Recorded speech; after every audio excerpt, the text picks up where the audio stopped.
बिस्मिल्लाहि मिनश्शैतानिर्रजीम बिस्मिल्लाहिर्रहमानिर्रहीम। साथियों, आज आपको एक छोटी सी टिप समझानी है जो स्कॉलर्स के थीसिस में अक्सर उनको प्रॉब्लम आती है। उस हवाले से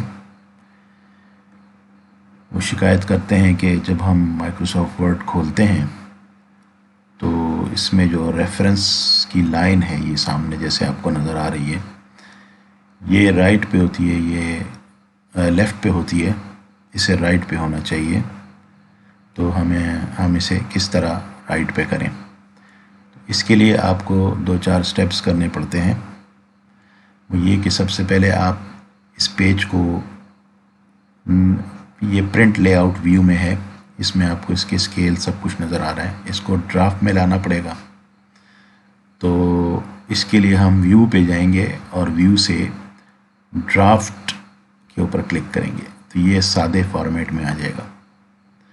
सादे फॉर्मेट में आने के बाद फिर हम दूसरा स्टेप ये करेंगे कि रेफरेंसेस पर जाएंगे। तो हमें रेफरेंसेस में फुट नोट और एंड नोट के हवाले से जो जगह है, इसके अंदर एक ऑप्शन है शो नोट्स, ये हमने क्लिक करना है। शो नोट्स क्लिक करने के बाद आप देखेंगे कि नीचे सफ़े के ऊपर, सफ़े के नीचे आपको यहाँ पर मुख्तलिफ़ ऑप्शन नज़र आ रहे हैं। आप इस एरो पे क्लिक करते हैं तो आपको मुख्तलिफ़ ऑप्शन नज़र आते हैं। इसमें फुट नोट सेपरेटर के नाम से एक ऑप्शन है, उस पर जब आप क्लिक करेंगे तो आपके हवालाजात की जो लाइन है वो नज़र आ जाएगी। इस लाइन को अब आपने राइट पे लाना है। तो इसको राइट पे लाने के लिए एक तरीका ये है कि आप शॉर्टकट की से करें, दूसरा तरीका ये है कि मेन्यू पे जाके करें। तो ये रेफरेंस मेन्यू में इसका ऑप्शन नहीं है, इसका ऑप्शन यहाँ पर होम मेन्यू में है। आप होम मेन्यू में जाएंगे और यहाँ पर लैंग्वेज वाले जो 2 ऑप्शन हैं, इस वक्त ये इंग्लिश साइड पे है, आपने इसे उर्दू साइड पे करना है। उर्दू साइड पे करने के बाद लैंग्वेज वाला काम ख़त्म हो गया। आप फिर वापस रेफरेंस पर आएंगे और रेफरेंस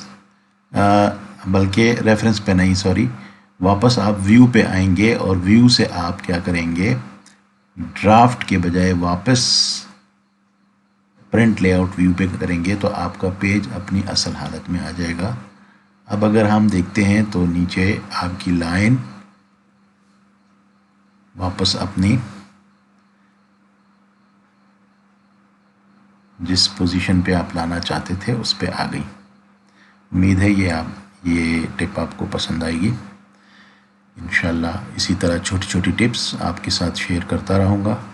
वस्सलाम।